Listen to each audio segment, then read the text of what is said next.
आज हम लोग स्टार्ट कर रहे हैं प्रेमाश्रयी शाखा। निर्गुण काव्य धारा में से पहले हमने ज्ञानाश्रयी शाखा के बारे में पढ़ा था और आज से हम पढ़ रहे हैं प्रेमाश्रयी शाखा के बारे में। प्रेमाश्रयी शाखा का परिचय, सूफी मत की क्या पृष्ठभूमि रही है, सूफी मत क्या है, उसके बारे में कुछ सामान्य सी जानकारियां और साथ ही साथ प्रेमाश्रयी साहित्य की क्या विशेषताएं रही है, बाकी की चीजें अगली क्लास में पढ़ेंगे। प्रेमाश्रयी शाखा है क्या? निर्गुण भक्ति का एक प्रकार या फिर निर्गुण भक्ति के साहित्य का एक प्रकार ऐसा मिलता है जिसमें प्रेम को महत्व दिया जाता है और प्रेम को महत्व देने के साथ साथ में इस साहित्य में सूफियत का प्रभाव है। सूफियत क्या होती है? इस्लाम धर्म में एक ऐसी शाखा होती है, भक्ति करने वाले कुछ ऐसे लोग होते हैं जो अनलहक को आधार बना करके मतलब जैसे हिंदुओं में निर्गुण होता है, परमात्मा के बारे में बात की जाती है, पार ब्रह्म परमेश्वर जिसका कोई रूप आकार नहीं है, जो जिसकी ना शून्य में जिसका स्थान है और उसको शून्य में ही प्राप्त किया जा सकता है। मतलब कि उसके लिए आपको जो है किसी शारीरिक अवतारी व्यक्ति या फिर कोई शारीरिक रूप धारण किए हुए व्यक्ति की आराधना नहीं करनी पड़ती है, बल्कि उस परमात्मा को प्राप्त करने के लिए स्वयं को भी शून्य तक ले जाना होता है। शून्य क्या है जी? शून्य क्या है? शून्य का अर्थ है जहां सब कुछ एकाकार है, जहां कोई भेदा भेद नहीं है, जहां पर ऊंच नीच की भावना, जहां पर अच्छे बुरे की भावना, जहां पे सुख दुख की भावना समाप्त हो जाती है, वो स्थिति भारतीय दर्शन में क्या कहलाती है? शून्य कहलाती है। और वो ही स्थान जो है परमात्मा का माना जाता है। क्लियर? मुस्लिम सूफी कवियों की काव्य धारा को प्रेम मार्गी माना गया है। क्यों माना गया है प्रेम मार्गी? क्योंकि ये प्रेम को ज्यादा महत्व देते हैं परमात्मा को प्राप्त करने में। करेक्ट? और इस पर प्रभाव किस धर्म का है? मुस्लिम धर्म का ज्यादा है। मुस्लिम धर्म में एक शाखा है सूफियों की, उस सूफी शाखा का प्रभाव हिंदी साहित्य में भी दिखाई देता है मध्यकाल में। और ये परंपरा शुरू होती है 12वीं शताब्दी या 1200 के आसपास से, आप कह सकते हैं इसको। 1191-92 में जो युद्ध हुए थे पृथ्वीराज और गौरी के बीच, उस युद्ध के बाद में भारत में मुस्लिम सत्ता की स्थापना होती है। और गौरी के साथ में जो भी लोग होते हैं मुस्लिम धर्म से संबंधित, वो चाहते हैं, क्योंकि उनका दूसरा टारगेट क्या होता है? धर्म का प्रचार प्रसार करना। पहला टारगेट होता है ज्यादा से ज्यादा धन की प्राप्ति करना, पैसे लूटकर अपने साथ ले जाना। पहला आर्थिक पक्ष था उनका और दूसरा जो पक्ष है वो है धार्मिक पक्ष। और इसी कारण वो अटैक करते हैं, आक्रमण करते हैं। अपने धर्म का प्रचार प्रसार करना, और प्रचार प्रसार करने के लिए उनको कुछ धर्म गुरुओं की आवश्यकता होती है, उनको कुछ ऐसे ट्यूटर्स की जरूरत होती है जो अपने धर्म के बारे में लोगों को बताए, लोगों को जो है वो धर्म के प्रति आकर्षित करें, उनकी सोच को बदले और ज्यादा से ज्यादा लोगों को अपने धर्म में शामिल करें, दीक्षित करें। तो गौरी के साथ 1200 के आसपास मोइनुद्दीन चिश्ती आते हैं, अजमेर में एक दरगाह बनाते हैं और वहां से सूफियत या फिर मुस्लिम धर्म जो है भारत में अपनी जड़ें मजबूत करने लगता है। क्योंकि मुस्लिम धर्म में दो तरीके की धाराएं होती है। एक तो जैसे हिंदुओं में सनातन धारा होती है, वैसे ही उनमें भी एक सनातनी धारा होती है जो कहलाती है शरा, और दूसरी कहलाती है बेशरा। हाँ, ये दो धाराएं होती है मुस्लिम धर्म में भी। हम लोग जनरली ये कहते हैं कि इस्लाम या फिर मुस्लिम धर्म जो है उसका कोई विभाजन नहीं है, उसका विभाजन है। सरा वो धारा है जो परंपरा को मानती है, जो सनातन रूप से चली आ रही है, इस्लाम जब से अस्तित्व में आया तब से लेकर के आज तक, जो अपने मूल सिद्धांतों को लेकर चलती है। बेसरा में बहुत सारे अलग अलग तरीके के संप्रदाय बन जाते हैं, आगे चल करके विभक्त हो जाते हैं। हालांकि हमें इनके बारे में नहीं पढ़ना है, हमें जनरली एक आइडिया होना चाहिए, एक चीज दिमाग में क्लियर होनी चाहिए। इस बेसरा से ही जो है मोइनुद्दीन चिश्ती का संबंध था। बेसरा संप्रदाय में बेसरा शाखा में कई सारे संप्रदाय है, जैसे कादरी संप्रदाय है, जैसे सोहरावर्दी संप्रदाय है, जैसे चिश्ती संप्रदाय है। और इस चिश्ती संप्रदाय से शेख मोइनुद्दीन चिश्ती का संबंध था।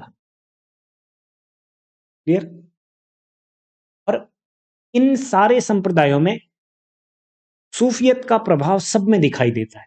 ऐसा नहीं कि किसी एक में है, और ऐसा नहीं है कि सिर्फ चिश्ती संप्रदाय में है।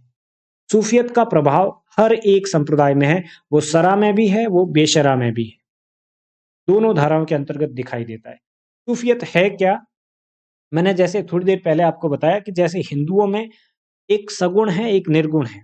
एक वो लोग हैं जो किसी व्यक्ति द्वारा बताए गए सिद्धांतों को, किसी व्यक्ति द्वारा निर्धारित किए गए धर्म के मूल तत्वों को स्वीकार करते हैं और उसके आधार पे अपना जीवन यापन करते हैं, उसके आधार पर अपने धार्मिक क्रियाकलाप करते हैं। जो बने बनाए कुछ रूल्स और रेगुलेशंस होते हैं, कुछ नियम होते हैं, उन नियमों को मानते हैं। और ये नियम कौन बनाता है? कोई व्यक्ति बनाता है, कोई संप्रदाय विशेष का व्यक्ति, कोई शाखा विशेष का व्यक्ति, या हम कह सकते हैं कोई धार्मिक व्यक्ति बनाता है। इसका मतलब क्या हो गया? ये हिंदुओं की जैसे सगुण धारा होती है वैसे ही है।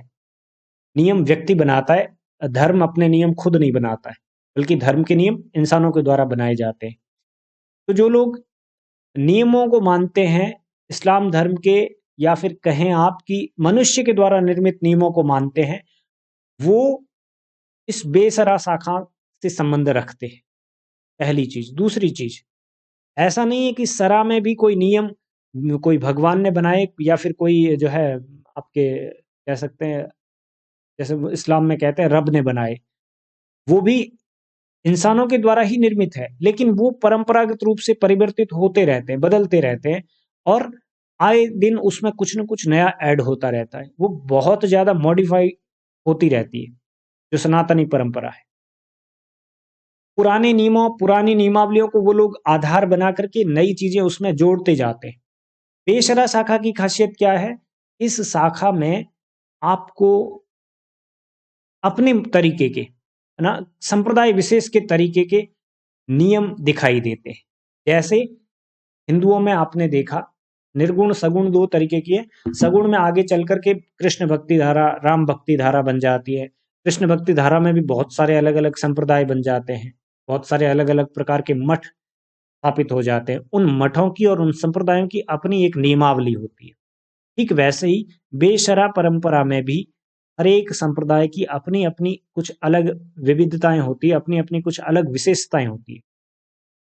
इन सबसे जुदा, इन सबसे अलग सूफियत सब में मौजूद रहती है।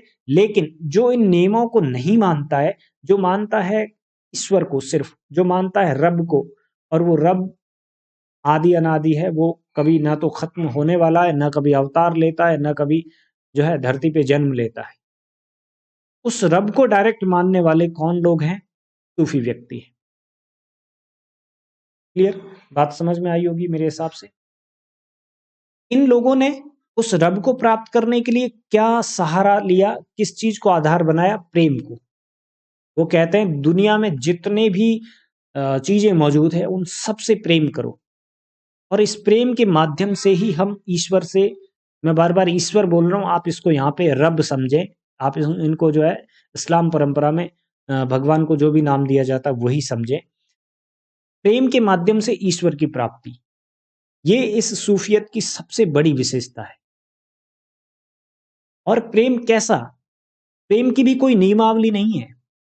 जैसे निर्गुण भक्ति में भगवान को प्राप्त करने के लिए नाम स्मरण की कोई नियमावली नहीं है कि कितने बजे करना है, कितने बजे बैठ करके माला जपनी है, कितने बजे बैठ करके जो है भगवान का नाम लेना है, कोई नियमावली नहीं है।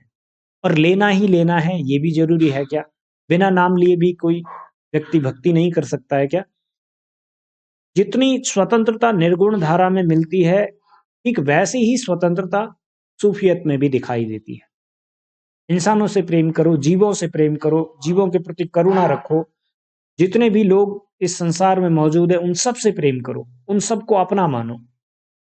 जब आप ऐसा करते हैं तो ईश्वर के नजदीक पहुंचते हैं, भगवान के और उस परम सत्ता के नजदीक पहुंचते हैं, ऐसा सूफी मत कहता है।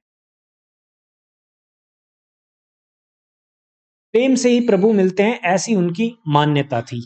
और इसी को आधार बना करके उन्होंने प्रेमाश्रयी साहित्य लिखा। प्रेमाश्रयी शाखा का जो अस्तित्व है वो हिंदी साहित्य में भी दिखाई देने लगा। प्रेम को महत्व देते हैं, प्रेम को ही आधार मानते हैं। जैसे ज्ञानाश्रयी शाखा में ज्ञान को आधार माना जाता है, ठीक वैसे ही प्रेमाश्रयी शाखा में प्रेम को आधार माना जाता है भगवान की प्राप्ति में। ईश्वर की तरह प्रेम भी क्या है, सर्वव्यापी है। जैसे ईश्वर सर्वव्यापी है, भगवान हर जगह मौजूद रहता है, हर प्राणी में मौजूद रहता है, ठीक वैसे ही प्रेम भी सर्वव्यापी है। और ईश्वर का जीव के साथ प्रेम का ही संबंध है और कोई प्रकार का संबंध नहीं है। जीव कौन? इस धरती पर जिसने भी जन्म लिया है वो जीव है। और वो जीव कहा जाता है कि ईश्वर से पृथक होकर के, ईश्वर से अलग होकर के इस धरती पर आता है उसी का अंश। और इसी वजह से ये जीव जो है पुनः अपने मुख्य अंश में लौटने के लिए हर वक्त छटपटाता है, हर वक्त जो है दुखी रहता है, हर वक्त मुसीबतों को सहन करता है, हर वक्त करुणा जनित रहता है। उसको ये महसूस होता है कि मैं यहाँ अकेला हूँ। यहाँ कहाँ? इस संसार में। इस संसार में मैं अकेला हूँ, मेरा कोई नहीं है। मेरा सब कुछ कहाँ है? उस लोक में है जहाँ पर ईश्वर निवास करते हैं, उस जगह पर है जहाँ पर मेरा जो है मुख्यांश रहता है। इसलिए सूफी धारा के अनुसार, सूफी धार्मिक पद्धति के अनुसार जीव और ईश्वर यानी कि आत्मा और परमात्मा दोनों मिलन के लिए छटपटाते रहते हैं। आत्मा जो है हमारी, वो परमात्मा से मिलन के लिए हर समय बेचैन रहती है। और आपने देखा होगा सूफी धारा के जितने भी कवि हैं या फिर सूफी से प्रभावित जितने भी लोग होते हैं, वो हर समय कहीं ना कहीं खोए रहते हैं। क्यों खोए रहते हैं? इसके पीछे कारण यही है, उनका उनका मानना है कि इस धरती पर जन्म लेकर के हम जो है अपने परमात्मा यानी कि अपने प्रेमी से दूर निकल आए हैं। और वो दुख है, वो कष्ट है, वो विरह है जो हमें हर घड़ी क्या कर रहा है? दर्द दे रहा है, साल रहा है। ईश्वर और जीव के बीच में किस प्रकार का संबंध है? प्रेम का संबंध है। तो जब ईश्वर और जीव के बीच प्रेम का संबंध है तो इस जीव को हर समय अपने मूल में किस तत्व की मौजूदगी रखनी चाहिए? प्रेम की मौजूदगी रखनी चाहिए। और जब जीवन का मूल ही प्रेम है तो जनरल सी बात है, इस धारा के लोगों की साहित्य का भी मूल क्या है? प्रेम ही है। अर्थात वो अपने जीवन में, अपने धार्मिक जीवन में, अपने सामाजिक जीवन में, हर हर चीज में प्रेम को ही ज्यादा महत्व देते हैं, प्रेम को ही मुख्य मान्यता प्रदान करते हैं। इस वजह से उनके साहित्य में जितनी भी रचनाएं लिखी गई है वो रचनाएं प्रेम गाथाओं पर आधारित है, प्रेम की कहानियों पर आधारित है। ये प्रेम गाथाएं ज्यादातर फारसी की मसनवी शैलियों पर लिखी गई है। मसनवी शैलियां क्या होती है या मसनवी किसको बोलते हैं वो हम थोड़ा आगे डिस्कस करेंगे। आप ये ध्यान में रखिए कि प्रेमाश्रयी शाखा में ज्यादातर जो रचनाएं लिखी गई है वो मसनवी शैली में लिखी गई है। बाद में कुछ दूसरी रचनाओं पर भी इसका प्रभाव दिखाई देता है। पहले ये सिर्फ जो शैली थी, ये जो स्टाइल थी लिखने की, ये इस्तेमाल की जाती थी सिर्फ और सिर्फ सूफी कवियों के द्वारा। बाद में मसनवी शैली का प्रभाव हिंदी साहित्य में दूसरे जो शाखा के कवि हैं, दूसरे जो लोग हैं, उनमें भी दिखाई देता है। भारत में और हिंदी साहित्य में इन मसनवी शैली में लिखी गई गाथाओं की भाषा कौन सी है? अवधी है। क्यों क्यों अवधी है? इसके पीछे रीजन है। क्या रीजन है? क्योंकि इन लोगों का, सूफियत से प्रभावित लोगों का जो मुख्य केंद्र था वो अवध था। 12वीं शताब्दी के आसपास जो शासन का मुख्य केंद्र था वो एक तरीके से अवध माना जाता था। उसके बाद लगभग 15वीं शताब्दी और 15वीं के मध्य से शासन का मुख्य केंद्र माना जाने लगा आगरा। और उसके बाद 1700-1800 के आसपास शासन का मुख्य केंद्र माना जाने लगा दिल्ली।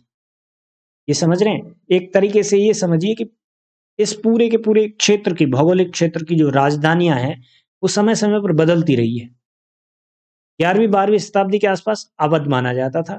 हिंदू शासकों के हिसाब से जो केंद्रीय सत्ता थी वो दिल्ली की सत्ता रही है शुरू से ही। और इस दिल्ली की सत्ता में आप देखते हैं 1190 के आसपास से लगा कर के, और आप मान के चलिए 12वीं शताब्दी की शुरुआत का जो समय है, उसमें राजपूताना की एक राजधानी अजमेर का भी उतना ही ज़्यादा महत्व रहा है। और इस अजमेर का महत्व बाद में फिर से स्थापित हुआ जब भारत में अंग्रेज शासन स्थापित हुआ। आपको पता होगा अंग्रेजों की राजस्थान में 2 छावनियाँ थी। एक अजमेर जो कि सेंट्रल पॉइंट था, माउंट आबू उनका सर्दियों के गर्मियों के दिनों का केंद्र रहता था, जहाँ पर वो लोग अपनी ऑफिस जो है वो गर्मियों में माउंट आबू पे ले जाते थे। और दूसरा था उनका जितना भी शस्त्रागार था वो अजमेर में रहता था। वो उनका उनके दिमाग के हिसाब से, उनकी सेना की व्यूह रचना के हिसाब से सेंट्रल पॉइंट था। तो ये समय के हिसाब से ये पॉइंट जो है बदलते रहे। 11वीं शताब्दी के अंत में और 12वीं शताब्दी के आसपास का जो समय है, उस समय केंद्र में अवध था। और इसी वजह से, क्योंकि अभी मुस्लिम सत्ता स्थापित हो चुकी थी, तो ज्यादातर राजकाज कहाँ से किया जाता था? अवध से। तो इन लोगों ने अपने जो धार्मिक व्यक्ति थे, जो धार्मिक शिक्षा देने के लिए इन्होंने बुलाए थे या अपने साथ लेकर आए थे, वो भी इनके साथ केंद्रीय राजधानी में रहा करते थे। तो प्रारंभिक स्थान अवध है। इसी वजह से ज्यादातर रचनाएं जो इस शैली में लिखी गई है या प्रेमाश्रयी शाखा में लिखी गई है, वो कौन सी भाषा में मिलती है? आपको अवधी भाषा में मिलती है। ऐसा नहीं है कि सिर्फ अवधी में ही लिखी गई है, कुछ रचनाएं आपको ब्रज में भी मिलेगी, क्योंकि उस समय विशेष में अवधी और ब्रज साहित्य में प्रयुक्त होने वाली 2 सबसे प्रभावी भाषाएं थी, सबसे ज्यादा इस्तेमाल की जाने वाली भाषाएं थी। और भारतीय समाज में जो उस समय साहित्य चल रहा था, उस साहित्य में दोहा चौपाई शैली का सबसे ज्यादा प्रयोग होता था। आपको पता है मध्यकाल का पूर्वार्ध का जो समय है, जिसको हम भक्ति काल कहते हैं, इस भक्ति काल के दौरान सबसे ज्यादा जो छंद प्रयुक्त हुआ है वो दोहा चौपाई छंद है। न सिर्फ भक्ति काल में, बल्कि मध्यकाल का जो उत्तरार्ध का समय है, जिसको रीतिकाल कहते हैं हम, रीतिकाल में भी दोहा चौपाई शैली का जबरदस्त इस्तेमाल हुआ है, या दोहा चौपाई छंदों का अधिकाधिक प्रयोग हुआ है। आदिकाल के साहित्य में आपको जो है वो अपभ्रंश के छंद मिलते हैं, जैसे छप्पय हो गया, सोरठा हो गया, जो दोहे का ही एक दूसरा रूप है। दोहे का ही एक जो है मात्राओं के क्रम को हेरफेर करके बनाया गया रूप है। वो आदिकाल के मुख्य छंद है, छप्पय, सोरठा, त्रोटक इत्यादि छंद, जो कि चारण साहित्य से निकल के आते हैं और उनका आदिकालीन कवि बखूबी इस्तेमाल करते हैं अपने साहित्य में अधिकांश जगह पर। मध्यकाल में लगभग लगभग सभी जगह पर दोहा चौपाई और इसी तरीके के छोटे छोटे और साधारण से छंदों का प्रयोग हुआ है। यहाँ पर कलात्मकता ज्यादा दिखाने की कोशिश किसी भी रचनाकार ने, किसी भी धर्म विशेष के व्यक्ति ने, किसी भी संप्रदाय विशेष के व्यक्ति ने नहीं की है, बल्कि उनको पहुंचाना था अपना कथ्य। उन्होंने जिस सब्जेक्ट के आसपास अपनी रचना लिखी है, वो रचना पहुंचानी वे आवश्यक समझते थे, अपनी कलात्मक योग्यता से ऊपर। वो कोई भी कला नहीं दिखाना चाहते थे, बल्कि कला के माध्यम से अपने विषय को प्रस्तुत करना चाहते थे, अपनी बात को कहना चाहते थे, लोगों तक उसको संप्रेषित करना चाहते थे। तो इसी वजह से प्रेमाश्रयी शाखा में भी दोहा चौपाई जैसे साधारण से छंदों का प्रयोग हुआ है, जो जन आराम से समझ लेता था। जो उस समय का लोक था, वो बड़े आराम से दोहा चौपाई और सोरठा को आसानी से समझ लेता था। उसको एक तरीके से कहें तो पढ़ भी लेता था बड़े आराम से, और उसी में ज्यादा रस लेते थे वो लोग। इस शाखा के भक्त कवियों में भक्ति भावना पर विदेशी प्रभाव अधिक दिखाई देता है। इस शाखा के, प्रेमाश्रयी शाखा के भक्त कवि कौन हो गए? यहाँ पर भक्त कवि हो गए वे सारे लोग जो सूफियत को मानते हैं या सूफी धारा को स्वीकार कर लेते हैं। अब सोचने वाली बात है कि हिंदू धर्म में भी इस शाखा का प्रभाव इतना जबरदस्त था कि कुछ लोग जो कहीं ना कहीं निर्गुण से थोड़े बहुत अट्रैक्टिव थे, निर्गुण से प्रभावित थे, वो लोग, क्योंकि ज्ञान को प्राप्त करना और ज्ञान को प्राप्त करके मोक्ष तक पहुंचना अपने आप में एक बहुत टफ टारगेट था उनके लिए। तो उनके लिए सहज मार्ग कौन सा हो गया? उनके लिए सहज मार्ग बन गया प्रेम मार्ग। उनके लिए सहज मार्ग बन गया ये सूफी काव्य धारा, जो उस समय सबसे ज्यादा अट्रैक्शन में भी थी, शासन का भी उसको सहयोग मिल रहा था। ऐसी स्थितियों में तो कुछ लोग ऐसे भी हुए, कुछ शासक ऐसे भी हुए जिन्होंने मजबूरी बस लोगों का धर्म परिवर्तन भी किया है ना। राज कार्य को प्रभावित करने के लिए, राज कार्य को ज्यादा विस्तृत करने के लिए इन लोगों ने धर्म को प्रश्रय भी दिया और धर्म का उपयोग भी किया। दोनों स्थितियां बनी है यहाँ पर। तो इस समय के भक्त कवियों ने, जो लोग सूफियत से प्रभावित होते हैं, जो लोग सूफी मत को स्वीकार अस्वीकार करने की असमंजस में होते हैं, ये सारे लोग जो सूफी मत से कहीं ना कहीं अटैच हो जाते हैं, कहीं ना कहीं उनसे लिंक हो जाते हैं, कहीं ना कहीं उनका प्रभाव जो है वो इन लोगों पर पड़ता है। क्योंकि सूफी मत में भी कोई ऐसी बात नहीं थी जो कि पहली बार आई थी भारत में, और इस भौगोलिक क्षेत्र में जहां पर ये धारा प्रचलित हो रही थी, कुछ कुछ रूप पहले से चला आ रहा था निर्गुण संतों के यहाँ पर। बस उसमें क्या था, एक ही अंतर था, निर्गुण व्यक्ति जो है वो जो ज्ञान को ज्यादा महत्व देते थे और ज्ञान प्राप्ति के लिए गुरु सहारा बनते थे। गुरु परंपरा का प्रेमाश्रयी धारा में भी महत्व है, लेकिन बहुत कम। जितना ज्ञानाश्रयी शाखा में है उतना नहीं है। यहाँ पर गुरु सिर्फ एक बार रास्ता दिखा देता है, एक बार तरीका बता देता है, उसके बाद शिष्य जो है उस परंपरा पे चलता रहता है अडिग। ज्ञानाश्रयी शाखा में हर समय गुरु का सानिध्य चाहता है वो, क्योंकि परमात्मा से भी श्रेष्ठ, परमात्मा से भी ऊंचा ओहदा वो किसको देता है? गुरु को देता है। प्रेमाश्रयी शाखा में गुरु रास्ता बता देता है, ये प्रेम का रास्ता है, इस रास्ते पर इस तरीके से चलना है। उसके बाद कैसे चलना है और कहां तक पहुंचता है, ये उस साधक पे डिपेंड करता है, उस धारा, उस मार्ग पर चलने वाले व्यक्ति पर डिपेंड करता है। तो इस शाखा के भक्ति भावना पर विदेशी प्रभाव ज्यादा दिखाई देता है। विदेशी प्रभाव कहाँ का? कौन सी विदेशी सभ्यता का? कौन से विदेश का? और उत्तर मिलता है ईरान का। ये एक मात्रा एक्स्ट्रा लगा दी, ईरान का। ईरान में जो सूफी मत चल रहा था, उस सूफी मत का प्रभाव भारतीय दर्शन में भी स्पष्ट दिखाई देता है। चाहे आप इस समय विशेष का साहित्य ले लें, चाहे आप इस समय विशेष में भारत में प्रचलित होने वाले, भारत में फैलने वाले जितने भी मुस्लिम संप्रदाय थे बेसरा शाखा से संबंधित, उन सब मुस्लिम संप्रदायों पर ईरानी प्रभाव साफ साफ दिखाई देता है। और ईरानी साहित्य कौन सी भाषा में लिखा जाता था? उसकी भाषा थी फारसी। और आपको पता होगा इस चीज का, तो आपने इतिहास पढ़ा होगा कि भारत में भी मुस्लिम सत्ता के साथ साथ फारसी भाषा का आगमन हुआ था। भाषा तो थी फारसी जो ईरान से आती है, लेकिन इस फारसी भाषा को लिखने के लिए जिस लिपि का इस्तेमाल होता था वो लिपि थी अरबी, जो अरब देशों से आती है। तो एक लिपि, एक भाषा, एक क्षेत्र विशेष की भाषा, एक क्षेत्र विशेष की लिपि, इसका इस्तेमाल मुस्लिम जो है वो अपने धार्मिक ग्रंथों को लिखने में, अपने राज कार्यों को करने में इस्तेमाल करने लगे थे। और जनरल सी बात है, जहां की भाषा होगी वो वहां के संस्कार तो अपने साथ लाएगी ही लाएगी। तो फारसी भाषा ईरान की संस्कार, ईरान की सभ्यता, ईरान के मूल्य, ईरान के सिद्धांत अपने साथ भारत में भी लेकर आई, और इसका प्रभाव इन लोगों पर पड़ा जो प्रेमाश्रयी शाखा में अपना अस्तित्व ढूंढ रहे थे। एक तरीके से ये कहें तो ज्यादा अच्छा रहेगा कि जो लोग सूफियत से प्रभावित हो रहे थे, क्योंकि इसमें करना कुछ भी नहीं था। ज्ञानाश्रयी शाखा में तो फिर भी आपको गुरु का सानिध्य प्राप्त करना है, गुरु के साथ रहना है, अपना घर बार छोड़ना है, और घर बार छोड़ करके अलग रहते हुए ईश्वर की साधना करनी है। प्रेमाश्रयी शाखा में व्यक्ति कहीं भी रहे, उसको गुरु का कोई सानिध्य की आवश्यकता ही नहीं है। वो एक बार गुरु के पास जाता है और उससे दीक्षित होने के बाद में गुरु जो मार्ग बताता है कि प्रेम करो सबसे, कैसे करना है प्रेम वो तुम पर डिपेंड करता है।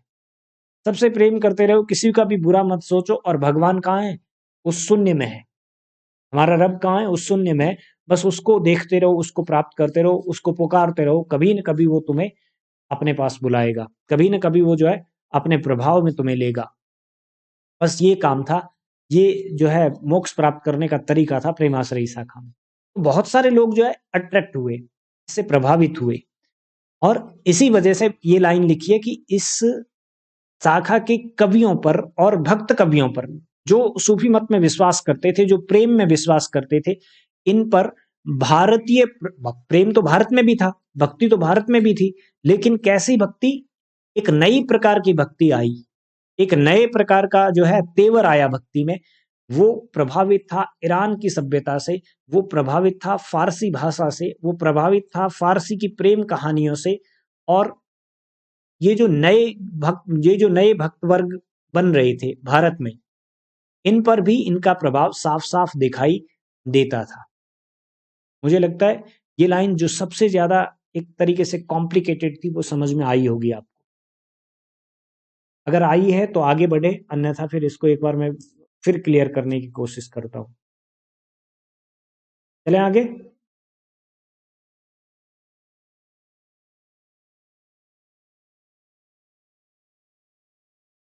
एक बार कुछ मैसेज वगैरह करके देख लीजिए, क्या आवाज वगैरह सब ठीक तो आ रही है, कहीं कोई प्रॉब्लम तो नहीं?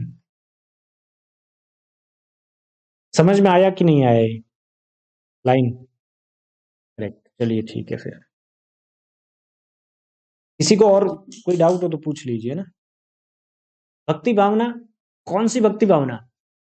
जिसमें प्रेम को महत्व दिया जाता था। प्रेम को महत्व किस में दिया जाता था? प्रेमाश्रयी शाखा में। प्रेमाश्रयी शाखा किससे प्रभावित थी? इस्लाम धर्म के सूफी मत से प्रभावित थी। सूफी मत क्या कहता है? सूफी मत कहता है कि इस दुनिया में हर एक चीज जो भी मौजूद है जीव के रूप में, उससे प्रेम करो। उससे प्रेम करोगे तो भगवान जो है प्रसन्न होगा, और वो तुम्हें अपने जो है आश्रय मिलेगा। ये इस शाखा का मूल मंत्र था, प्रेम। प्रेम करो सबसे, प्रेम में मग्न रहो। और आपने देखा होगा, आपने अगर रॉकस्टार मूवी देखी है तो उसमें एक पोर्शन ऐसा आता है जब पूरे तरीके से सूफियत से प्रभावित होता है डायरेक्टर, और एक गाना भी है कुन फाय करके, उसके आसपास का जितना भी सिनेमेटिक मटेरियल है जो उस फिल्म में रखा गया है, उसमें आप देखेंगे कि हीरो भी जो है आकाश में देखता है और हर समय आकाश में ही खोया रहता है। कहाँ खोया है? शून्य में खोया है। वो सुख दुख की परिस्थितियों से बाहर चला जाता है, उस एक संभाव में पहुंच जाता है, और वही संभाव अनलहक कहलाता है सूफियत में, प्रेमाश्रयी शाखा में। करेक्ट। कहां से प्रभावित है ये कहानियां कहां से आई? ये कहानियां आई फारसी भाषा से। फारसी कहाँ की भाषा थी और कहां से आई? फारसी ईरान की भाषा थी, और भारत में मुस्लिम सत्ता के साथ प्रवेश करती है। पहली बार इसका प्रयोग कब और कहां से होता है? पहली बार इसका प्रयोग जो है वो अवध के क्षेत्र से होता है। क्यों होता है अवध के क्षेत्र से? इसके पीछे रीजन ये है कि शुरुआती समय में 12वीं शताब्दी की शुरुआत में जब भारत में मुस्लिम शक्ति स्थापित होती है, उन लोगों की सोच ये थी कि अवध केंद्रीय राजधानी हो सकती है, एक अच्छा ऑप्शन हो सकता है राजधानी बनाने के लिए, कैपिटल बनाने के लिए। तो वहां पर उन्होंने जो है अपने डेरे डाले। शासन सत्ता तो पहले हिंदू शासकों के अनुसार दिल्ली से संचालित हो रही थी, केंद्रीय शासन जो है एक तरीके से दिल्ली को माना जाता था उस समय। लेकिन उन लोगों की अपनी एक अलग सोच थी, तो वो समझते थे अवध जो है वो सेंटर पॉइंट है, और वहां से हमें पूरा जो है शासन करने में सहायता मिल सकती है। इसलिए उन्होंने अपने साथ जो भी लोग आए थे, धार्मिक गुरु आए थे, या फिर धर्म की शिक्षा देने वाले लोग आए थे, या फिर साहित्य की शिक्षा देने वाले लोग आए थे, उनको भी उन्होंने अपने केंद्रस्थ स्थान पर रखा। और जब केंद्रस्थ स्थान की भाषा को रीड किया गया, उसको देखा गया, उस पर सर्वे हुआ, तो पता चला कि यहाँ की भाषा तो अवधी है। तो उन लोगों ने भी अपने रचनाओं को लोगों तक पहुंचाने के लिए, और अवधी उस समय पूरे भारत में प्रयुक्त हो रही थी साहित्यिक भाषा के तौर पे, अवधी और ब्रज दोनों। तो उन लोगों ने भी कौन सी भाषा में ज्यादा रचनाएं की? अवधी में ज्यादा लिखी। कुछ रचनाएं जो है प्रेमाश्रयी शाखा की, वो आपको ब्रज में भी मिलती है। ऐसा नहीं कि 100% अवधी की रचना है, लेकिन प्रतिनिधि रचना के तौर पे मानी जाती है जायसी की पद्मावत, और वो किस में लिखी गई है? अवधी भाषा में ही लिखी गई है।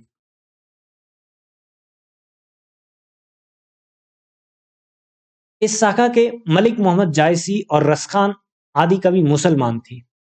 और जो सिंपल सी बात है, क्योंकि प्रेमाश्रयी शाखा है जो सूफियत से प्रभावित है और सूफियत इस्लाम से आया है, तो इस शाखा में ज्यादातर जो साहित्यिक रचनाएं करने वाले लोग थे वो भी ज्यादातर मुसलमान थे।